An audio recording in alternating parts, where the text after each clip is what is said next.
नमस्कार। आप सभी का स्वागत है आज के इस वीडियो में। और इस वीडियो में मैं आज आपके लिए लेकर आया हूँ सबसे इम्पोर्टेंट, सबसे महत्वपूर्ण बात। ठीक है, लेकिन उसके पहले कि मैं इसको स्टार्ट करूँ, उसके पहले मैं चाहता हूँ कि कुछ जनरल बातें ऐसी हो जाएं जो हम लोग डेली लाइफ में यूज करते हैं। जैसे हम सभी पेरेंट्स हैं और हम सभी चाहते हैं कि हम वैसे चीज़ को खाएं जो हमारे पेरेंट्स, हमारी फैमिली के लिए हेल्दी हो। हम वैसा सामान खरीदें जो हमारे घरों के लिए सेफ हो। ठीक है, और यही कारण होता है कि हम जब भी मतलब कि कुछ खरीदते हैं बाजार से, खाने पीने की चीजें कुछ खरीदते हैं बाजार से, तो हम लोग उसमें शुद्धता की जो कसौटी होती है, उसका जो मार्क होता है, जैसे खाने की वस्तुओं पर एग मार्क का निशान होता है, तो हम लोग उसमें एग मार्क का निशान ढूंढते हैं कि हाँ, ये अगर एग मार्क का निशान है, इसका मतलब कि ये जो प्रोडक्ट है वो क्वालिटी प्रोडक्ट है और ये बहुत अच्छा प्रोडक्ट है। उसी प्रकार से अगर मान लीजिए कि हम लोग इलेक्ट्रिकल अप्लायंसेस खरीदते हैं या खरीदने जाते हैं, तो हम लोग उसमें आईएसआई का निशान देखते हैं। तो ये आईएसआई का निशान क्या होता है? उस इलेक्ट्रिकल गुड का क्वालिटी को अप्रूव करता है कि हाँ, ये सेफ है, सुरक्षित है, हम अपने घरों में यूज कर सकते हैं। तो ये सब चीजें हम लोग क्यों करते हैं? ऐसा इसलिए करते हैं ताकि हमारी फैमिली, हमारा परिवार सुरक्षित रहे, सेफ रहे, हेल्दी रहे। लेकिन जब बात स्कूल की आती है, जब बात पढ़ाई की आती है, तो क्या हम उतने ही जागरूक होते हैं जितना कि हम खाने पीने की चीज़ों को लेकर हैं, या फिर जितना कि हम अपने घरों के इलेक्ट्रिकल अप्लायंसेस और इलेक्ट्रॉनिक अप्लायंसेस को लेकर हैं? तो आज हम इसी मुद्दे पर बात करेंगे कि क्या हम कितने जागरूक हैं जब हम अपने बच्चों को स्कूल में एडमिट करवाते हैं। हम कितने जागरूक हैं जब हम अपने बच्चों के लिए सही स्कूल ढूंढते हैं। क्या क्या हमारे दिमाग में चलता है और क्या हम सोचते हैं, किस तरह से हम एक अच्छे स्कूल को जज करते हैं, किस प्रकार से हम एक अच्छे स्कूल को चुनाव करते हैं। तो आज मैं इन्हीं सब चीजों को लेकर आपके सामने 10 बेसिक क्वेश्चंस लेकर आया हूँ, उसका आंसर लेकर आया हूँ, जिससे आपको ये पता चल जाए कि हमारे लिए, हमारे बच्चों के लिए सबसे बेस्ट स्कूल कौन सा होता है। ठीक है, ताकि हम उसका एडमिशन उसमें करा सकें। तो आज के मुद्दे में, आज का जो हमारा बात है, ये इसी पर आधारित रहेगा कि हम लोग किस प्रकार से अच्छे स्कूल को ढूंढ सकते हैं। देखिए, स्कूल जो होता है वो एक ऐसा जगह होता है जहां पर हमारे बच्चे अपने जीवन का पूरा 14 साल, अपने जीवन का 14 साल वो गुजारते हैं। ठीक है, और जब बच्चे स्कूल जाना शुरू करते हैं तो हम लोग पता करते हैं कि क्या हमारा जो स्कूल है वो हमारे बच्चों को किस प्रकार की क्वालिटी ऑफर करता है, किस प्रकार का रिसोर्सेज दे रहा है, किस प्रकार की फैसिलिटीज दे रहा है। ठीक है, क्या हम लोग कभी ये सोचते हैं कि हमारा स्कूल हमारे बच्चों को टेक्स्ट बुक से बाहर सीखने और पढ़ने के लिए क्या क्या दे रहा है? क्या हम लोग ये सोचने की कोशिश करते हैं या ये देखने की कोशिश करते हैं कि जिस स्कूल में हम अपने बच्चों को भेज रहे हैं, क्या वो स्कूल फ्यूचर्स में आने वाले रिक्वायरमेंट को पूरा करता है, या हमारे जो फ्यूचर में आने वाले जो जॉब रिक्वायरमेंट है या फिर हमारे आने वाले जो भी चेंजेस हैं, क्या उसके लिए वो रेडी है? तो इन सब चीजों को क्या हम लोगों ने कभी गौर से सोचा इसके बारे में? तो ये सारी चीजें जो है वो हमारी माइंड में, हमारे दिमाग में आना स्वाभाविक है। देखिए, आज के समय में इंडिया में खासकर अगर आप देखते हैं तो 226 यानी कि 226 मिलियन जो बच्चे हैं, इंडियन बच्चे हैं जो स्कूलों में पढ़ते हैं, स्कूल जाते हैं। और उसमें भी 90 मिलियंस ऐसे बच्चे हैं जो कि हमारे स्कूल के 75,000 प्राइवेट स्कूल में एडमिशन लिए हैं, स्कूल जाते हैं, प्राइवेट स्कूल जाते हैं। ठीक है, तो ये क्या होता है, जो हमारे बच्चे जाते हैं और हम लोग हर साल देखते भी हैं, जैसे ही आपका क्रिसमस खत्म होता है, न्यू ईयर्स के बिगिनिंग में ही अगर देखते हैं कि प्राइवेट स्कूलों में एडमिशन के लिए लंबी लाइनें लग जाती हैं। सभी पेरेंट्स जाते हैं कि हमारा बच्चा सबसे बेस्ट स्कूल में जाए, और स्कूल के बाहर उसके ऑफिस में लाइन लगी रहती है। हम लोग वेट करते हैं ताकि हमारे बच्चे अच्छे उस स्कूल में दाखिल हो पाए, उस स्कूल में उनको एडमिशन मिल जाए। तो बहुत सारे पेरेंट्स जो ऐसे हैं जो चाहते हैं कि उनके बच्चे का एडमिशन उस स्कूल में हो जाए। ठीक है, जहाँ पर बेस्ट फैसिलिटी हो, गुड ट्रांसपोर्ट फैसिलिटी हो। ठीक है, और जब आप इस तरह की चीजों को देखते हैं तो आपको लगता है कि आपके बच्चे का फ्यूचर का टिकट कट गया, मतलब फ्यूचर अब उसका सुरक्षित हो गया, अब हम निश्चिंत से रह सकते हैं। ठीक है, लेकिन जब आप इतने सारे चीजों को खर्च करते हैं, इतनी सारी चीजों पर आप व्यय करते हैं और हर चीज पर आप जाते हैं, ठीक है। तो अब ये चीज देखना है कि आप जब एडमिशन ले रहे हैं तो क्या ये आपका डिसीजन जो है वो परसेप्शन पर आधारित है। परसेप्शन मतलब सोच पर, पूर्वानुमान पर, ठीक है। क्या दूसरों की कही हुई बातों पर आप एडमिशन लेते हैं। अगर आप किसी स्कूल को बेस्ट जज करते हैं तो किस प्रकार से जज करते हैं, ठीक है। आपने सुना कह रही उनकी बिल्डिंगें बहुत ऊंची ऊंची है ना, बहुत बड़ी बिल्डिंग्स है, वो स्कूल तो बहुत अच्छा है, किसने कहा, फलाने ने कहा था, ठीक है, उसमें एडमिशन करा दो, सब ठीक ठाक हो जाएगा, है कि नहीं। और ये जो परसेप्शन होता है, ये अगर आपका आधार है एडमिशन पर, तो इसको चेंज करने की जरूरत अब आ गई है, आप इसको चेंज कर लेंगे, ठीक है। तो आप इस वीडियो में बने रहिएगा अंत तक, तब आप देखेंगे कि आपका जो परसेप्शन है वो कितना गलत है, ठीक है। तो ये सारी चीजें जो है वो सबसे ज्यादा इंपॉर्टेंट होती है। So it is not enough if the school has a great building, play area, air conditioned classroom, okay, activities lab, computer labs, students are using tablets. There is more to learning than just an infrastructures and facilities. ये है सही चीज कि भैया जो infrastructure है उन सब से ज्यादा जरूरी होता है आपके बच्चे का सीखना, वो सीख क्या रहा है, ठीक है, कैसे सीख रहा है। तो आने वाले जो वीडियो है, आपका स्क्रीन जो दिखाई देगा, उसमें आप इन्हीं 10 चीजों के बारे में आप जानेंगे जो पेरेंट्स नहीं जानते और जिन्हें पेरेंट्स स्कूल बताता भी नहीं है। तो आज हम इन सब चीजों पर चर्चा करते हैं।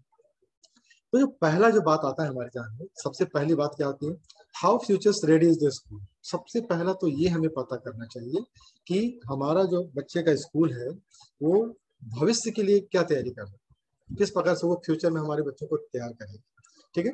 तो बहुत सारे स्कूल्स जो होते हैं वो हमेशा बात करते हैं आपसे कि हम आपके बच्चों के लिए कॉम्पिटिटिव एग्जामिनेशन की तैयारी करवा रहे हैं, आईआईटी निकलवाएंगे, जेई का तैयारी करवाते हैं, मेडिसिन का तैयारी करवाते हैं, हर चीज का तैयारी करवाते हैं और हम लोग फोकस करते हैं बच्चों के होलिस्टिक डेवलपमेंट, ठीक है।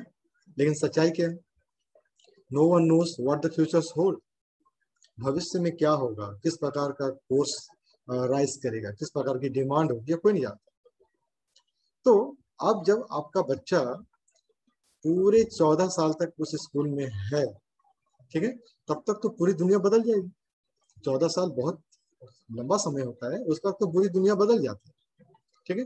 तो अब आप अपने बच्चे के अंदर में किस तरह के इक्विपमेंट्स, किस तरह के स्किल को आप डालेंगे जिससे कि वो फ्यूचर के लिए रेडी हो सके। तो हमारा क्या काम है, so it is important to equip children with skills in this contest, skills that can help them navigate the uncertain futures and succeed in the jobs and workplace of that era। यानी कि आने वाले समय में आपके बच्चे के लिए फ्यूचर में क्या क्या जरूरी होगा उसको ध्यान में रखकर आप इस स्कूल का चुनाव करते हैं। आपका बच्चा जॉब में किस प्रकार से सेटल कर पाएगा, किस प्रकार से वो सक्सेस करेगा, उसके लिए उसकी क्या क्या क्वालिटी होनी चाहिए, उसके लिए हम लोग ध्यान देते हैं। तो अब प्रश्न आता है कि आपको क्या क्या जानना चाहिए।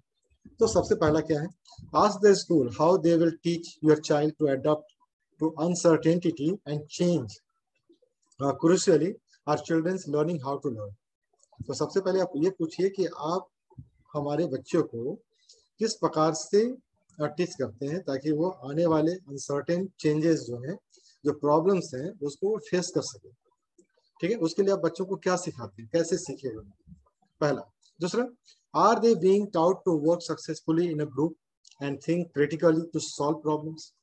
क्या आप बच्चों को सिखाते हैं कि बच्चे टीम में काम कर सकें, ठीक है, टीम को मैनेज कर सकें और टीम में आने वाली हर क्रिटिकल प्रॉब्लम को, सिचुएशंस को कैसे हैंडल करेगा, इसके बारे में बताते हैं, तो ये जानना जरूरी है। तीसरा है, are they being taught to tolerate ambiguities, can they learn, unlearn and then relearn. तो क्या आप हमारे बच्चों को टॉलरेंस कैसे, सहनशीलता कैसे हम लोग सिखाते हैं, क्या हमारा बच्चा जो है सीखता है, नहीं सीखता है या फिर दोबारा सीखता है किसी चीज को। तो ये सब चीज पर फोकस होना चाहिए ताकि बच्चे का डेवलपमेंट हो सके, यानी कि आप उसको फ्यूचर के लिए रेडी कर सकें। दूसरा जो सबसे बड़ा क्वेश्चन है जो पूछना है, हमें जानना चाहिए, वो क्या होता है कि very rarely two parents go schools hunting us to meet the teachers of the school. सबसे बड़ा प्रॉब्लम क्या होता है कि एज ए पेरेंट्स जब आप स्कूल जाते हैं पेरेंट टीचर्स मीटिंग में, तो मैक्सिमम पेरेंट्स ऐसे होते हैं जो बिना क्लास टीचर से, बिना सब्जेक्ट टीचर से मिले वापस आ जाते हैं, या फिर एक दो टीचर से मिलते हैं वापस आ जाते हैं। ठीक है, तो ये सबसे बड़ा मिस्टेक है। क्यों? क्योंकि आप उन लोगों को मिस कर रहे हैं जो आपके बच्चे के भविष्य को बना रहे हैं। Your son or a daughter will spend over 1/3 of his life or her life with them for the next decade and a half। यानी कि आपके बच्चे का जो 1/3 जो हिस्सा है पूरी जिंदगी का, वो उन टीचर्स के साथ बीत रहा है, और आप उनको नेग्लेक्ट करके वापस आ जाते हैं। यानी एक दो टीचर से मिलते हैं, बाकी को छोड़कर चले आते हैं। ठीक है, तो ये जो आपके पास है, ये बहुत इंपॉर्टेंट है कि आप उनको कैसे बात करें, आप उनसे बात करें। ठीक है, so how many years of experience do teachers in the school have on an average? Does the school encourage teachers to undergo periodic professional development to keep themselves abreast of the latest method of teaching and learning? सो आप वहां से जाएंगे तब आपको पता चलेगा, जब आप टीचर से बात करेंगे तब आपको पता चलेगा कि क्या जो टीचर्स हैं उस स्कूल के, उनका होलिस्टिक डेवलपमेंट हो रहा है कि नहीं, वो खुद पीरियडिकली उनका प्रोफेशनल डेवलपमेंट हो रहा है या नहीं, क्या उनको ट्रेनिंग मिलता है कि नहीं मिलता है। ठीक है, तो इससे क्या होता है कि आप जब टीचर्स से बात करते हैं, तो आप उनके साथ जब टाइम स्पेंड करते हैं, तब आपको पता चलता है कि एक्चुअल में वो टीचर है या फिर काउंसलर है। क्या वो हमेशा आपको ट्यूशंस के लिए जोड़ देते हैं, क्या वो हमेशा आपको एडमिशन के लिए जोड़ देते हैं। ठीक है, तो ये क्या वो प्रोडक्ट को बेच रहे हैं, यानी कि वो शिक्षा को बेच रहे हैं। तो बहुत सारी बातें ऐसी होती हैं जो आपको वहां पर समझ में आती है। सो ये जो छोटा सा जो कन्वर्सेशन होता है ना टीचर्स के साथ में, आपका जो मीटिंग होता है, बातचीत होता है, इससे आप पूरी कम्युनिटी को समझ सकते हैं, आप उस जगह के माहौल को समझ सकते हैं। ठीक है, तो इस एज में और टाइम में अच्छे स्कूल पर फोकस करना बहुत जरूरी होता है, जहां पर अच्छे टीचर्स होते हैं। और अच्छा स्कूल आज के समय में इस पर फोकस भी कर रहा है, वो अपने टीचर्स को अच्छा ट्रेनिंग देता है, वो अपने टीचर्स को प्रोफेशनल गाइडलाइन देता है, जिससे कि आपके बच्चे अच्छे लर्न कर सकें। तो सबसे पहला हमारा इसमें फोकस क्या होना चाहिए इस क्वेश्चन पर, what are the qualifications of the teachers. ये हमारा राइट भी है एज ए पेरेंट्स कि हमारे बच्चों को जो पढ़ा रहे हैं उनकी क्वालिफिकेशन क्या है, वो आप जाने as a parents. How much experience do they have, उनको पढ़ाने का कितना अनुभव है, ये भी हमें जानना चाहिए। और तीसरा, do they get refresher training every year, क्या उन्हें हर साल नए नए चीजों के लिए ट्रेनिंग मिलती है। तो ये क्वेश्चंस भी आपके दिमाग में आना चाहिए, जिससे कि आप बहुत कुछ जान सकें। तीसरा जो सबसे अच्छा क्वेश्चन है, does learning happens outside the classroom. Class में तो पढ़ाई होती ही रहती है, ठीक है, क्लास में पढ़ाया जाता है, बहुत सारी चीजें होती हैं, लेकिन क्या क्लास के बाहर भी पढ़ाई होता है? Do children go on field trip और visit to a local museum? Do they meet achievers in a various field? क्या आपके बच्चे फील्ड ट्रिप पर जाते हैं? क्या बच्चे आपके पिकनिक में जाते हैं? क्या आपके बच्चे लोकल म्यूजियम्स और बहुत सारी जो घूमने की जगह है उसमें जाते हैं? क्या आपके बच्चे बड़े बड़े लोगों से मिलते हैं जिन्होंने अच्छे अपने फील्ड में अच्छा काम किया है, जैसे क्रिकेटर्स हैं, म्यूजिशियन हैं, सिंगर हैं। ठीक है, so making a real world connection to what childrens learn inside the classroom are becoming very important. तो जब आप रियल वर्ल्ड से, जो बच्चे क्लासरूम में जो पढ़ रहे हैं, जो क्लासरूम में उनको जो सिखाया जा रहा है, जब वो बच्चे रियल वर्ल्ड के साथ कनेक्ट करते हैं, तब उनको समझ में आता है दोनों का अंतर और दोनों की इंपॉर्टेंस। ठीक है, so classroom are the most artificial of places in the real world. तो क्लासरूम क्या एक आर्टिफिशियल प्लेस है जहां पर हम उनको केवल बताते हैं, लेकिन जब वो रियल वर्ल्ड में जाते हैं तब उनका असली सामना होता है अच्छे अच्छे लोगों से, तब वो जानते हैं कि रियलिस्टिक में इसका क्या मतलब है। ठीक है, so many school have started designing programmes to ensure children see the purpose of their learning by being exposed to the real world. तो बहुत सारे स्कूलों ने इसको शुरू किया है कि आप बच्चों को जो क्लास में पढ़ा रहे हैं, सेम चीज को आप बाहर जाकर उनको दिखाते भी हैं, जिसे हम लोग बोलते हैं एक्सकर्शन ट्रिप, जिसे हम लोग बोलते हैं आउटसाइड फील्ड वर्क। ठीक है, जिसे हम लोग बोलते हैं फील्ड प्रोजेक्ट। तो इन सब चीजों के माध्यम से उनको जो क्लास में चीजें पढ़ाई जाती हैं, उनको बाहर रियल वर्ल्ड में उनको एक्सपीरियंस करवाया जाता है।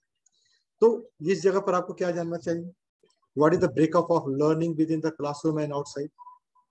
आप ये पता कीजिए क्लास टीचर्स से, सब्जेक्ट टीचर से, कि उनका ब्रेकअप क्या है, उनका सिलेबस ब्रेकअप क्या है, क्लासरूम में जो पढ़ाया जाता है, आउटसाइड वर्ल्ड से उनका क्या रिलेशनशिप, उसका ब्रेकअप आपने कैसे किया। ठीक है, हाउ मेनी फील्ड ट्रिप, कितने फील्ड ट्रिप स्कूल में होते हैं, कम्युनिटी एक्टिविटीज कितनी होती हैं, एक्सकर्शन ट्रिप कितना ले जाते हैं, ठीक है, और किस प्रकार से अलग अलग समय पर लोगों को बुलाकर बच्चों से इंटरेक्ट करवाया जाता है। तो ये क्वेश्चन भी हमें हमारे दिमाग में आना चाहिए। नेक्स्ट जो आपके पास है वो है, does learning happens outside the text book? क्या बच्चों को टेक्स्ट बुक्स में जो बातें होती हैं उनके बियॉन्ड, उनके बाहर भी उनको कुछ पढ़ाया जाता है? ठीक है, so it would be a sad commentary on the school if learnings were confined to reciting lessons from textbook and answering questions from the lesson। ये बहुत ही दुखद है कि जब बच्चे केवल रटते हैं, बुक्स में जो है उसको केवल रीड कर गए, उसको रट गए और एग्जामिनेशन में उसका आंसर दे दिया और उसका लेसन खत्म। ये बिल्कुल ही गलत मेथड है, पुराना method. So find out how much of the learning happens outside text book. Are children encouraged to look on the internet and visit the school or a local library? क्या बच्चों को internet पर अच्छी अच्छी बातें देखने के लिए बताई जाती हैं? क्या बच्चों को स्कूल लाइब्रेरी विजिट करने के लिए बोला जाता है? क्या स्कूल लाइब्रेरी में बच्चे अलग अलग बुक्स को लेकर पढ़ते हैं, उस पर डिस्कशन करते हैं? क्या वो इंफॉर्मेशन को नए नए तरीकों से जांचते हैं, परखते हैं? How are questions from childrens handle? किस प्रकार से बच्चे इन सब क्वेश्चन को हैंडल करते हैं? क्या बच्चों को हैंड्स ऑन एक्टिविटीज करवाया जाता है? एक्सपीरियंशियल लर्निंग्स मेथड्स किस प्रकार के हैं, बच्चे इसको कैसे लेते हैं? तो इन सब चीजों के बाद आपके प्रश्न, आपके मन में कौन सा प्रश्न होना चाहिए? What are the sources of information and learnings like project work and hands-on activities for the child other than the textbooks? So ये हमें ये पता करना चाहिए कि बच्चों को टेक्स्ट बुक के अलावा, ठीक है, इंफॉर्मेशन को गैदर करने का और भी कितने सोर्स हैं, अलग अलग किस किस सोर्स से उनको इंफॉर्मेशन गैदर करने को बताया जाता है, सिखाया जाता है, प्रोजेक्ट वर्क करवाया जाता है या नहीं करवाया जाता है, हैंड्स ऑन एक्टिविटीज होता है या नहीं होता है। ये सारी चीजें बहुत इंपॉर्टेंट होती हैं जिससे आप अपने बच्चों के होलिस्टिक लर्निंग को चेक कर सकते हैं। जो पांचवा आपके पास आता है वो है, how safe are the learning space? ये जो मैटर है ये हर पेरेंट्स को कंसर्न करता है कि हमारे बच्चे जो स्कूल जाते हैं वो सेफ रहे, सुरक्षित रहे। So learning space have evolved from the old benches in a row, teachers on the dais model. ये पुराना जमाना का बात हो गया है। Nowadays children are sitting on a separate chairs, okay, that will be very comfortable and a safe size and a safe, okay। अब आपके बच्चे का जो क्लासरूम है वो कार्टून्स कैरेक्टर से भरा हुआ रहता है, ठीक है, मैप लगे रहते हैं, चार्ट्स लगे रहते हैं, ठीक है, प्ले जोन बना रहता है, जिंगल गेम्स है, बहुत सारी चीजें आपके बच्चे के क्लासरूम में दिखते हैं जो बच्चों के माइंड पर पॉजिटिव असर डालता है और उनके चेहरे पर स्माइल डालता है, ठीक है। तो ये सारी चीजें आपके बच्चे के क्लासरूम में होनी चाहिए। So it is vital that children inhabit learning space that deters physical injury. तो बच्चे का जो क्लासरूम होना चाहिए वो कैसा है, क्या वहां पर फिजिकल इंजरी होने का चांस, ठीक है, सेफ है या नहीं है, ठीक है। तो ये सारी चीजें आपके माइंड में आनी चाहिए जब आप स्कूल विजिट करते हैं, तो इन सब चीजों पर भी हमें ध्यान देना चाहिए। So do children learn in a positive atmosphere where no one is humiliated, okay, castigated or belated? So इन सब सारी चीजों पर हमें ध्यान देना चाहिए कि आपके बच्चे का जो स्कूल है वो कहीं पर ऐसा तो नहीं कि बच्चे एक दूसरे को ह्यूमिलेट करते हो, कास्टिज्म को लेकर के बात करते हो, ठीक है। अगर बैकग्राउंड जो है, आप अपने स्कूल के जिस स्कूल में आपके बच्चे जा रहे हैं उस स्कूल के बैकग्राउंड को अगर चेक करते हैं, वहाँ के टीचर्स, वहाँ के एम्प्लॉय, वहाँ के नॉन टीचिंग स्टाफ्स, वहाँ के जितने भी सपोर्टिंग स्टाफ्स हैं, उन सभी के बैकग्राउंड्स को अगर आप वहाँ पर देखते हैं तब आपको वहाँ के सेफ्टी और सिक्योरिटी को आप सुनिश्चित कर पाएंगे, ठीक है। सो यहाँ पर क्वेश्चन क्या आना चाहिए, what is the school policy on punishment? Punishment को लेकर के स्कूल की पॉलिसी क्या है? दूसरा, talk to teachers on how they discipline their students.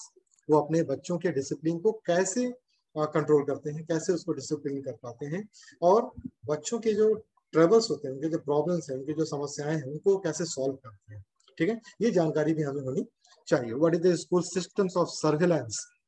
क्या स्कूल में सर्विलांस सिस्टम है, सीसीटीवी कैमराज है तो कहाँ कहाँ लगा हुआ है, ठीक है। Background checks and capables to ensure safety of the children, ठीक है। आप हर चीजों को कैसे चेक करते हैं, तो सेफ्टी एंड सिक्योरिटी को इंश्योर करता है आपके बच्चे के स्कूल का सीसीटीवी कैमरास, वहाँ के टीचर्स, वहाँ के नॉन टीचिंग स्टाफ्स, वहाँ के सपोर्टिंग स्टाफ्स, वहाँ के बच्चे, इन सब का जो बिहेवियर्स होता है, उनका जो आपस का रिलेशनशिप है, वो इन सब की सेफ्टी और सिक्योरिटी को इंश्योर करता है। तो इस चीज़ों की भी हमें जानकारी होनी चाहिए। और ये जानकारी कब हमें होता है, जब आप पेरेंट टीचर्स मीटिंग में जाते हैं, जब आप बच्चों की काउंसलिंग में जाते हैं, जब आप फर्स्ट टाइम स्कूल को विजिट करते हैं, तो हम इन सब चीज़ों पर सरसरी निगाह डालते हैं और जानते हैं। नेक्स्ट जो क्वेश्चन आता है जो हमारे माइंड में आना चाहिए वो है, how is technology used in the school.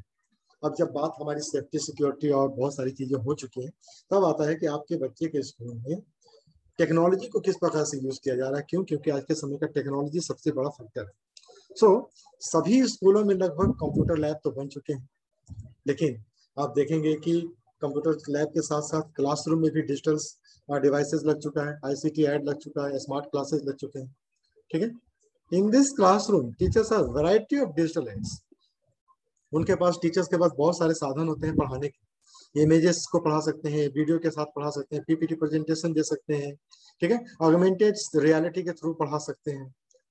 ठीक है, so this kind of uses just normalise teachers inefficiency by masking the bad teaching style and methods with a bright pictures and flashy.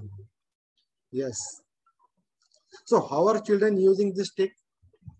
अब आपके mind में ये आना चाहिए कि हमारे बच्चे इस टेक्नोलॉजी को कैसे यूज कर रहे हैं। Usually children are taught to learn uses of tech tools and answering questions about them in a computer paper, while they should be guided to use the internet as a source of research, create content for the web via blogs and videos, and use technology as a tool for learning and creating.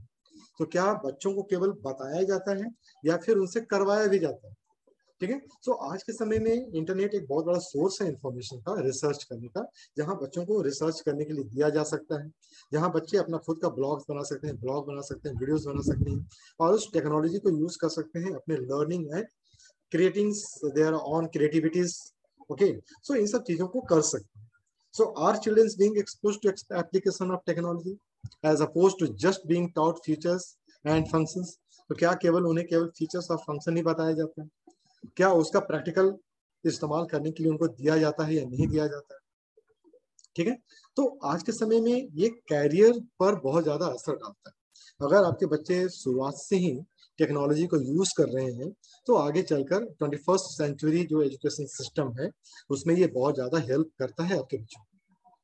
तो यहाँ पर हमें क्या जानना चाहिए? Request to have a look at the computer text book. आप अपने बच्चों के कंप्यूटर टेक्स्ट बुक को आप देखिए। How are children being taught about computers? क्या उनको कंप्यूटर के बारे में कैसे बताया जा रहा है? To use features of applications और टू क्रिएट विद कंप्यूटर। क्या बच्चों को एप्लीकेशन के साथ साथ उनको बनाने का तरीका भी सिखाया जा रहा है या नहीं सिखाया जा रहा है?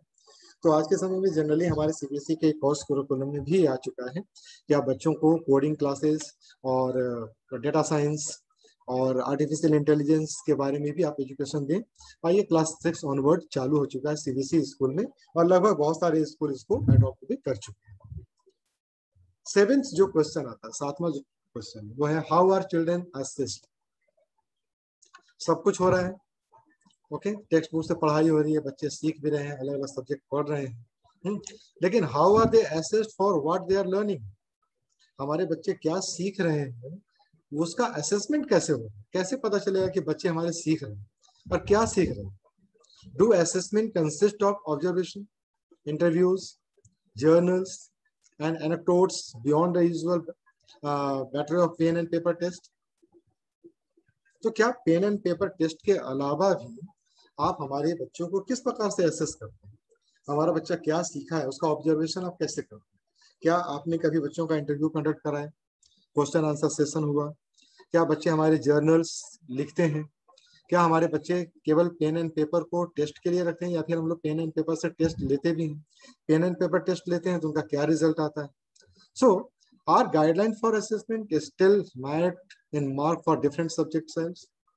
सो ये क्या होता है, usually learnings within school focused on subject 90% or more, and every other element of reporting consists of cursory reporting of several co-scholastic parameters.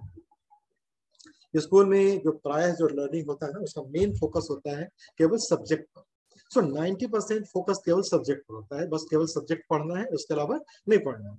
और 10% जो फोकस होता है वो होता है को स्कॉलिस्टिक पेरेंट्स, को scholastic learning. So next time as a parents you are at the parents teachers association meeting, ask your school how they scored your child on co-scholastic. So co-scholastics में आपके बच्चे का स्कोर क्या है? हर बच्चे में कुछ ना कुछ टैलेंट होता है, चाहे वो गुड सिंगर हो, चाहे डांसर हो, पेंटर हो, क्रिकेटर हो, फुटबॉलर हो, ठीक है। तो कुछ ना कुछ तो को-स्कॉलिस्टिक टैलेंट तो आपके बच्चे में है। आप उसको किस प्रकार से स्कोर करते हैं, आप उसको किस प्रकार से निकालते हैं, ठीक है। बच्चा तो हमारा सब्जेक्ट में ठीक है, कोई बात नहीं है, लेकिन को-स्कॉलिस्टिक में कैसा है? So what are the means of assessment? Schools have evolved their assessment system, making observation and feedback to parents an integral part of assessment. तो ये क्या होना चाहिए कि एक ऑब्जर्वेशन होना चाहिए, फीडबैक फॉर्म होना चाहिए पेरेंट्स की तरफ से भी, जो कि बताएं कि आपके बच्चे का जो लर्निंग है वो कहाँ तक पहुंचा। तो असेसमेंट में इन सब चीजों पर ध्यान देना चाहिए। तो यहाँ पर प्रश्न क्या आता है? How are the children assessed for what they learn in the classroom? ये आपको पूछना है, जानना चाहिए कि कैसे आप जज करेंगे कि मेरा बच्चे ने ये सीखा या नहीं सीखा। पता चला हमारे बच्चे का स्कोर बहुत अच्छा आ रहा है, 90%, 100%, लेकिन वो जानता कुछ नहीं है इंग्लिश में, और 100 आउट ऑफ 100, लेकिन वो एक लाइन लिख नहीं पा रहे। They are not able to speak in English a single sentence. So how are the children assessed for what they learn in the classroom? Number 2, how are co-scholastic encouraged and assessed? So how are you encouraging the co-scholastic area of the students? Okay, and how you assist? So ये एक बहुत बड़ा vital ये होता है, question है जो हमें जानना चाहिए as a parents. Number 8, different learning speeds. Most schools usually have counselor to address learning disabilities. How are slow learners taught to cope with the curriculums? Does the learning slow down to suit the pace of such students? And is it individualized to cater to their needs?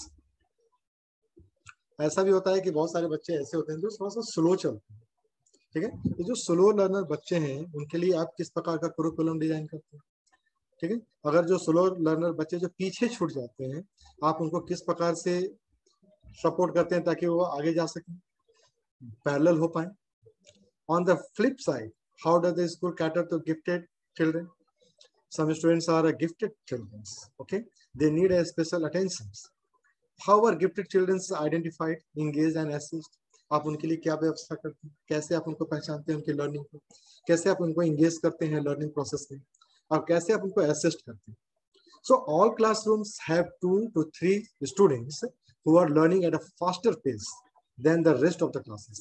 Her class में अमूमन आप देखेंगे कि 4-5 बच्चे ऐसे होते हैं ना जो जिनका दिमाग बहुत तेज होता है, बहुत तेजी से लर्न कर जाते हैं, बहुत तेजी से समझ जाते हैं, लेकिन बाकी का क्या होगा?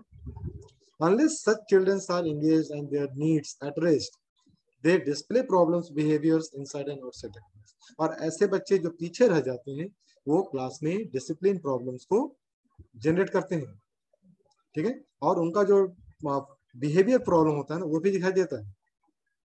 तो आप इसको किस प्रकार से हैंडल करेंगे? So very few schools address gifted children, and if you believe that your child is one, you should be proactive in addressing your child's need. तो आपको प्रोएक्टिव होना पड़ेगा कि आप अपने बच्चों के लिए वहां पर डिमांड करें कि मुझे इस तरह की व्यवस्था करनी है कि हमारा बच्चा पीछे है पढ़ने में, उसको समझ में नहीं आ रहा है, उसको आपको समझाना है। So how much of teaching is personalized to cater to different learners, slow or the gifted one? जो स्लो लर्नर है उनके लिए आप क्या व्यवस्था करते हैं, जो गिफ्टेड बच्चे हैं उनके लिए क्या व्यवस्था करते हैं?